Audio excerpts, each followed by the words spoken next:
Hey everyone, Christina Whiteley here, realtor with Fabulous Homes Colorado, powered by Keller Williams Freedom. And this is Fabulous Neighbors of Colorado, where we feature local businesses and entrepreneurs. And today I'm so lucky I'm sitting with Patrick Murakami. You've probably seen him around. He's a little famous out here in Colorado Springs. Everybody knows you and respects you, and you know everybody too. So I'm so excited you agreed to do this, and you have your own series, so that's cool. Yeah, thank you so much for having me. I don't know of famous as maybe infamous, maybe more like it. But no, it's a pleasure to be here, and honestly, I'm humbled. So thank you so much. Oh, thank you. So he is the owner agent of Main Street Insurance. Oh, Yeah, yeah. it's been fun. Being learning how to be an entrepreneur and connecting with so many big other business owners and entrepreneurs. So Yeah, especially during these challenging times. I mean, you're still out there front and center, so you've yes. adapted well. Yes, and it's when I launched the agency, really for us, it was more kind of doing some of the things that traditional agents don't do. And there's nothing wrong with the model that's been around for a long time, and there's a reason why insurance agents thrive and things like that. But for us, it was more about getting into the face of community and business owners, and to really just kind of go maybe where other people aren't. And that's Mhm. really how we've built kind of our basis and how we've been able to get our name out there. I think it's wonderful. So, how long have you been in the business? So we are going on almost 16 years. Wow. Uh, so I started kind of in the call center environment. So with Progressive, bounced around to T. Rowe Price, and then USAA, and definitely learned a lot of different things from each place that I spent my time and placed my hat. But for me, ultimately, at the end of the day, again, thinking outside the box has really been kind of a big forte for me. And so being able to apply a lot of the things as an artist, so I have a background in writing, specifically poetry. And so a lot of those ideas that I had for, that came with kind of that artistic mindset is what I brought to the table. And oftentimes it wasn't welcomed in the corporate world. And so when I left and decided to launch this, that gave me an opportunity to be able to utilize that. And then also just kind of finding that sometimes integrity stops when you're working for somebody else, and it's limited when you stop selling their product. And for us, we didn't want the integrity to ever have to be a question piece. So one of the things that we heavily focus on is just doing what's right by our clients, and sometimes that means declining or letting them know that, what, this is going to be a higher price and it's not worth it, or maybe you'll save a few bucks, but it's not worth it because you're going to be sacrificing coverage elsewhere. And so us being Mhm. able to actually decline people and have that capability without any repercussion, I think has been a really big success measure for us. Yeah, and then we keep hearing, shop with the broker, shop with a broker. And I don't know that a lot of people realize what exactly a broker does, what are they, and why should I use a broker rather than call some of the, bigger companies out there. Definitely. And so I think there's a kind of two misconceptions there. One is that most of the agents you're probably accustomed to are going to be what we call captive agents. And those are going to be people who work for like State Farm and Farmers. Again, still probably the biggest insurers out there. And, for good reason, right? They do a lot of different products, and, they kind of do the full package. The difference between myself as an independent broker is that I can shop around for multiple carriers. So for example, we use Nationwide and Progressive and Liberty Mutual and Travelers Insurance. So a lot of still big name carriers. Um, but we're not tied or have that loyalty directly to one company. Who we're loyal to is actually our clients. So we're going to have a little bit more expanded understanding of maybe different carriers. We're also, it's a really big difference when it comes to the commercial market for sure, because a lot of those bigger carriers, they only have certain niches that they're trying to cater to. And so for us, we're trying to basically make sure that we're all encompassing for our clients And that we're also consistently going to basically be able to shop that around. So we are consistently looking for the best price, but also making sure that your assets are protected. And that should always be first and foremost for anything. Yeah, I think that's great. And when you're, buying a home, you have just a small window of time to shop around for that homeowner's insurance, get that quote. And you don't want to do that. You want to get through inspection. You're overwhelmed. We're hitting you with all these things you need to get done for us so we can get you to closing. So it's nice to have somebody like you who can take on that legwork and, ease some of the homework that we drop on our clients. Yeah, So and that process is always kind of it's different for everyone, but I think for the most part, a lot of times people forget what that experience is as a first-time homeowner. And by that point, you've had so many ups and downs, and it's been a roller coaster ride, and you're just emotionally, physically, spiritually exhausted. yeah, And so what we love is we love being able to help homeowners, because at that point, our job is to make it as easy as possible. We want to work with, the lender to make them happy, and also, what's best for the client. And so, the biggest thing, and I think, again, this kind of goes back to the misconception of insurance, is all of these companies, State Farm, Farmers, all of them, they all have a jingle, they all have a mascot or a person that represents them, and most of them yet still advertise on price. When it comes mhm, to marketing and media, the insurance companies are one of the top companies for advertising. I think last year they did almost $3 billion in advertising. And so the frustrating part for any insurance agent is that we understand that price is important, but we should be, again, looking at more of, you make sure you have correct coverages to protect your assets. And that's right. really the part that we want to focus on, especially when it comes to being a first-time home buyer, because you're going to be picking up the biggest asset of your life, probably for most people. Mhm. And definitely you want to make sure that that's protected. You don't want to put that at risk, so maybe having lower auto limits could potentially put that at risk, or because you're wanting to sacrifice or skim through on maybe a couple dollars per month, to be able to forego certain coverages. Those are all things that we should really be looking at and should be advertising more on that, more so than the price. Yeah, I agree. And what about, how do you feel about some of these independent companies? Like, I'm hearing newer names as Colorado is notorious for hail and Yes. wind and damage. And, so sometimes these big companies, they get hit so hard, their rates really skyrocket. So sometimes my clients will be like, oh, I'm going with, I think it was a company called Lemonade, I heard. And I was like, what? I've never heard of them. But she's tickled pink and loves it. And so I'm starting to hear a lot of little names that I've never heard as we navigate, T-lock shingles or the weirdness that comes with a home in Colorado. So, can you break down independent companies versus some of the big boxes that we're pretty familiar with? Absolutely. I think everybody has to start somewhere, right? You look at traditional models like Progressive, who's a big dog agency now and big dog company, but they started out as a small guy insuring and taking on the risks that other people wouldn't, similar to like the General is now. And, the General is now trying to get more into your traditional, more of the what we call a standard market, and getting away from the non-standard market, because they now have kind of the financial backing that they didn't have before. So, I think that there is definitely some great things about some of these newer companies to come out. Some of these names that you may not have even heard of, like a company called Amica. They are actually probably one of the top insurers and have been for probably the last decade, that a lot of people have never even heard of. And it's hard oftentimes for me to sometimes compete with them, because not only do they have a great product, they're financially backed really well, but they also have excellent customer service, which is great, and so anybody that can get really great rates through Amica, I mean, I encourage people to check them out all the time.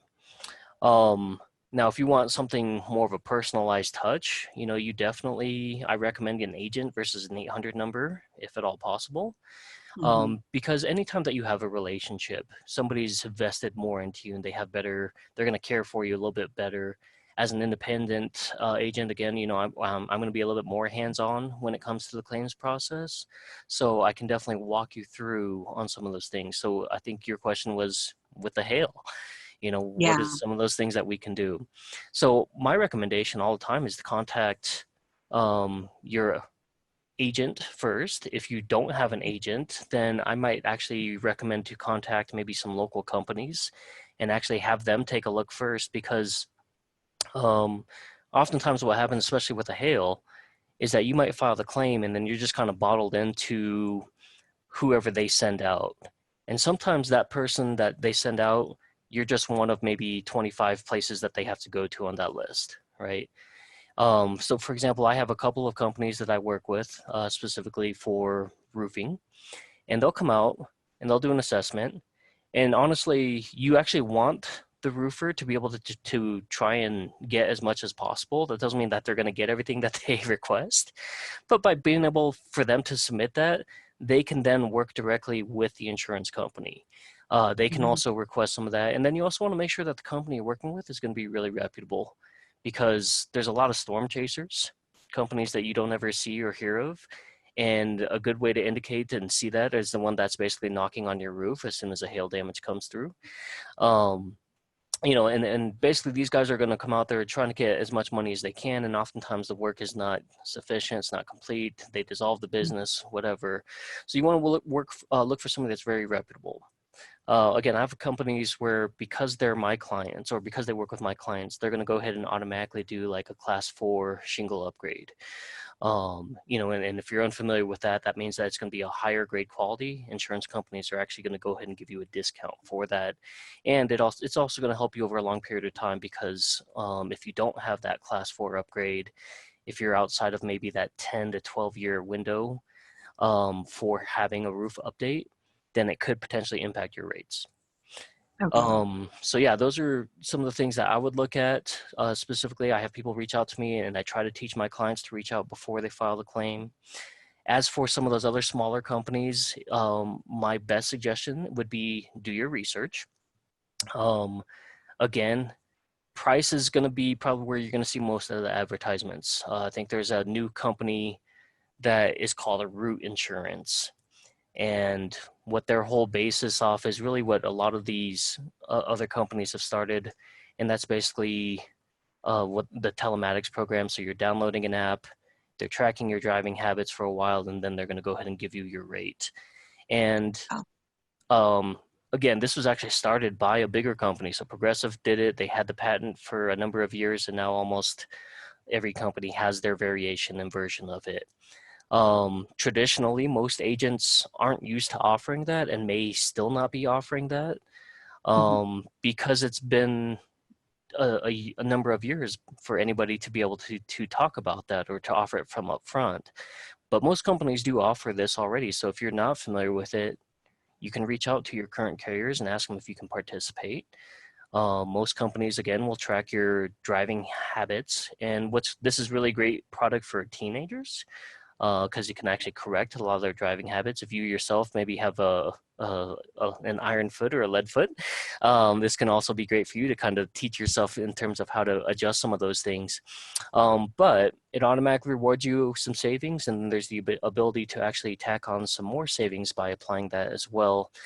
And so, root insurance, again, I've heard some great things. I've heard some really bad things. And, so it just kind of depends on your experience and where those conversations are coming from. I have a friend who personally uses Lemonade for his renter's insurance, and he says that Mhm. he's had a great time with them. I try to price it out, and it wasn't better than what I could get, from my insurance carrier. So, it's always going to be kind of when you're shopping, some of the things that also impact your rates are going to be, obviously we know driving and claims history, your age, your zip code, your make and model, even how you pay your bills. Are you paying on time? All of those things. And so a lot of people don't realize that statistically, if you have a higher credit score, that you're going to have fewer accidents because you tend to care more. And it's kind of statistically, it's kind of weird that you wouldn't put those things together, but it kind of makes sense, right? Because people who care Right. about their credit, typically, they're going to have maybe nicer things, so they're going to put a lot more TLC into things versus maybe somebody who has a lower credit tier. And again, we know that every situation is going to be different. It's not saying that just because you've been through maybe a divorce, for example, and maybe your credit took a hit, that you don't care about things. It's just statistically showing that people who do have a higher credit tier tend to have fewer accidents. So That makes sense. And right now, we're on fire in Colorado. It's so sad. yes. And we had the awful fire in Black Forest years ago when we first moved out here, and Hmm. we heard that people were not properly insured. They hadn't revisited their policy in a while. How often do you recommend that somebody revisit their policy with you? Or Yeah, so it's kind of a weird situation, right? Because if you have an agent, your agent should kind of work for you, but traditionally, it's I can understand why it's hard to be able to reach out to clients, especially if you have a lot. Um, so and I guess there's a stigma too for insurance. A lot of us are kind of viewed as car salesmen, you know. And so, my goal and objective that I tell people is like, I understand, most people don't want to speak to an insurance agent because as long as they have coverage, it's out of sight, out of mind. And really, there's no tangibility with it. You don't get anything when you pay your insurance, maybe a piece of paper for your ID card, but ultimately at the end of the day, you really don't associate much with it. And Mhm. so the goal really is that you want to be able to feel comfortable enough that you can reach out to your agent so that way you can make those adjustments, you know. And so the things that are non-traditional, but things that you should be is when you make a major purchase, right? Especially around the holidays, because at that point you're increasing the items that you have, and maybe you haven't revisited that in a while, right? So maybe you've got some jewelry and that needs to be added to the policy, or maybe you got um firearms, or maybe a bigger TV or something like that, and so you just want to make sure that those things are factored in. Mhm. um if you make any changes to your home, so if you need to replace the furnace or the water heater, those are things that people don't typically look at as things that should be updated, but your policy comes up for renewal every year. And one of the things that we should be looking at is, did you have any of those upgrades? Again, a lot of times people don't know that they should be updating that information with their agent because it's not talked about. It's usually, you get your renewal. If you have any questions, you call the agent. But again, we're trying to solicit some of those things throughout the year so that way we can maintain that, because I had a client last year who got a new water heater and saved her $20 a month. And again, it's not maybe huge or significant, but when I mean, it's almost $240 a year. You know Yeah. what I mean? And so it's one of those things you just have to really want to be diligent. And I know that if anybody turned around and said, "Hey, I'll give you $240 in your pocket right now," I don't know anybody that would deny it. And so insurance is definitely one of those things that's so easy to be able to go back and look through, to be able to shop through, especially through an independent agent, because we'll do all that shopping for you. Um, but the maintenance piece really is kind of just like anything else. It's really difficult to maybe follow through on some of those things or have that initial phone call. But, I think that if you're having a conversation with your agent once a quarter, that's not unreasonable. And again, not all of those conversations are going to be those full, drawn out, lengthy processes like maybe you think when you have that insurance piece. Maybe it's just a quick check in, just say, hey, you know what, I had a couple of upgrades or a couple of changes. Can you see what that looks like for me? And oftentimes they can get it to you in just a few minutes and say, hey, this is what this would look like. Do you want to make that change? Mhm. I know for us, we do a lot of email conversations, so it's really simple. So, once a quarter is not unreasonable. For a lot of people, that's maybe too much, but it's more than probably what 90% of the agents are doing in the industry right now. Um, but I think that that's reasonable to be able to make sure that that communication on both sides is there. I would have never thought like a hot water heater. So. Yeah. I maybe should have. That's interesting. So what are the different coverages and what do they mean in the insurance world? So for example, yesterday I had a client, she's setting up her insurance and she said, well, I can either have a deductible for the hail or I can have a percentage. And I said, Yes. oh, you probably want to go with that deductible because I sure wouldn't want a percentage. So I think that comes up a lot because they'll be like, oh, I'll save a few bucks if I do a percentage. But man, Yeah. So, and it's, there's a lot of different revolving parts. So I'll take probably some of the most, um, I guess the ones that have kind of maybe the biggest confusions up front. So mhm. the biggest misleading term that you can hear is full coverage. And you hear that all the time. And so to some carriers, full coverage means that you're taking on every product that they offer. Um, and then there's some coverage, some companies where they say full coverage, meaning that you have the liability piece, which makes you legal to drive, and then the coverage for your vehicle, the physical damage piece. And so oftentimes you ask people like, oh, what kind of coverages do you have or what are your limits? And they're like, oh, I don't know, I just have full coverage. And so that can be very misleading depending on who the Mhm. carrier is. Um, and then oftentimes with the liability piece, you know, we ask people all the time, oh, do you know what your liability limits are? And they say, oh, no, I've got full coverage. And so understanding and knowing kind of what limits you have on there really makes a big difference. And I just use a quick analogy here. So let's say, Christina, that you carry just the state minimums here in Colorado, which is $25,000 worth of bodily injury per person, $50,000 per accident, and $15,000 for property damage. Okay.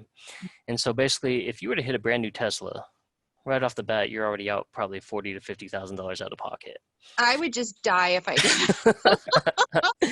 And so when you put it into context like that, people then understand, wow, I really don't have that 40,000, or even if I did, I wouldn't want to do it to that, right?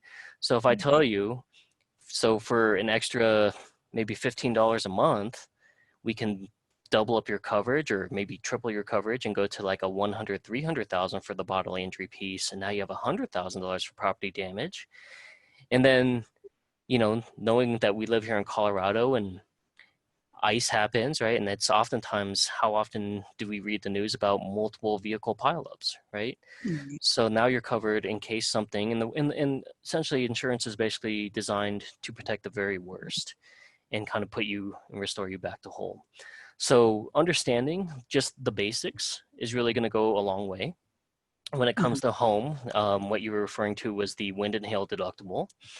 And because we're in Colorado, because we've had so much hail, most companies have transitioned to either a flat deductible of 2,500 or a percentage, and that percentage is going to be based off of the percentage of the value of the home. And so because we're the number one housing market in the US, because the fluctuation and the prices of the home are changing on a day-to-day basis, you definitely want to try and secure a flat deductible. Um, you can possibly increase. I know there are some companies where they offer like a flat $5,000 deductible. I think that makes sense if you're a contractor. You can do a lot of the repairs yourself and you're only preparing for those worst case scenarios, but that's not going to be the case for most of us, you know. And so for that situation, I think a 2,500, even then, that's going to be maybe kind of hard for a lot of people to come up.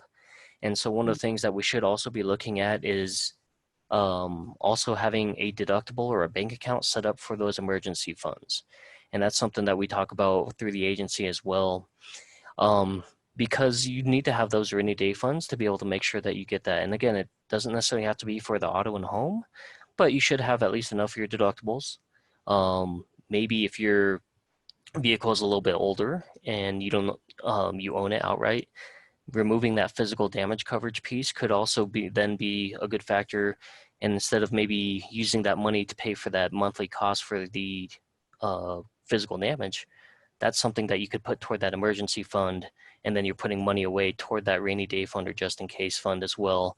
And so those are some of those things that, again, I think oftentimes goes missing in those conversations. And those are probably the two biggest things that I see often when it comes to the different types of coverages. And again, every single situation will be different because the vehicles will change when they shopped around will change. Maybe you have now a teenage driver in the household, that changes a lot. So the situations should always be custom, along with the plans should be as well, you know. And so one of the things I always joke about with people is like, if you had a toothache, you wouldn't go to your neighbor and ask them about how to deal with it. But oftentimes that's where a lot of these people are getting their advice for insurance, rather than going and defaulting to the experts. Perfect. Well, thank you so much for being our guest and educating us on insurance. It's a big deal out here, and we're still in the thick of hail season. We're almost done, thank goodness, but we're still in it. Yeah, for sure. And fingers crossed that we don't have any more, but you know, then it's time to start preparing for, you know, snow season and ice season here. So it's Snow always bomb something. cyclone. Yeah. Oh, yeah. So, but yeah, thank you so much for just the opportunity. Again, you know, if you take away anything from this, you know, it's, you know, just do your due diligence to Yeah. kind of just double check, you know. And there's a lot of great agents in here in Colorado Springs specifically. I can say that this is where I grew up, a native, but it's not like that everywhere. You know, I've been to other states and I've talked to people, and they don't have maybe a whole lot of people, you know, so I try to stay connected with people that are representing my industry. And, you know, I think that we're lucky here to have so many great people who want to help. It's not always the case. And so, again, you know, just because you're not satisfied, there are plenty of other great agents who can actually take a look and do that on your behalf as well. Yeah, absolutely. And we'll definitely link all of Patrick's information in the description below, because even if you have your homeowner's insurance set up, you can always revisit and see, can he save you a few bucks? You're not married to that insurance company. So I think it would be worth giving Patrick a call for sure. And if you would like to be featured, go ahead and make a comment in the description below. Remember who to call for all of your fabulous real estate and insurance needs. Make it a fabulous day.